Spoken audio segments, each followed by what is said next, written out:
म्हणले की या महानगरपालिकेच्या शाळेनं खूप मोठी आव्हानं सोसली आहेत. अगदी मग ते खिडक्या चोरून नेणं, टीव्ही चोरून नेणं, सगळ्या म्हणजे इतकं की गेट पण चोरून नेणं इथपर्यंत या अनुषंगानं त्रास सहन करून अशा पद्धतीचं उच्च शिक्षण या ठिकाणी देण्याचं चांगलं काम या संस्थेतर्फे होत आहे. सर्व पालकांना कळकळीची विनंती आहे की गुढीपाडव्याला आमचे ऍडमिशन्स आहेत आणि त्या अनुषंगानं सर्वांनी ऍडमिशन या ठिकाणी घ्यावीत.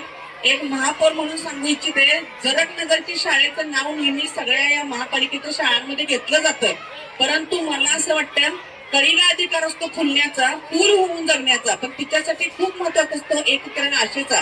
आणि असाच आशेचा किरण गुरव सरांच्या माध्यमातून माझ्या या शाळेला मिळालाय आणि गुरव सरांना एक ग्वाही देऊ इच्छिते, महापौर त्यांचाच आहे. मला असं वाटतं की महापौर एकटं स्वतःचं नसतं, सगळ्यांच्या आशीर्वादामुळे सर्वांच्या मदतीच्या हातामुळे ते महापौर असतो. तर या शाळेचा महापौर म्हणून गुरव सरांच्या मदतीने आणि या सगळ्यांच्या शिक्षकांच्या मदतीनं नक्कीच गुरव साहेब ज्या काही तुमच्या मागण्या आहेत त्या तुम्ही सांगायच्या अगोदर मी सांगितलेलं आहे की तुम्हाला काय पाहिजे ते सांगा आणि त्या अनुषंगाने आपण जरगनगरची शाळेला कॉम्पिटिट करायचं एवढं लक्षात ठेवा.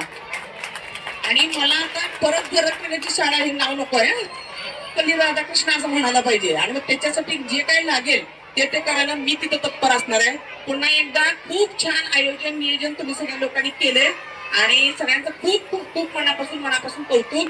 एवढंच सांगेन शेवटी, जीवन एक कसोटी आहे, मागे वळून पाहू नका, येईल तारावया कोणी, वाट कुणाची पाहू नका, जग सारं जिंकायचं आहे, या सगळ्या शिक्षकांच्या मदतीने जिंकल्याशिवाय थांबू नका.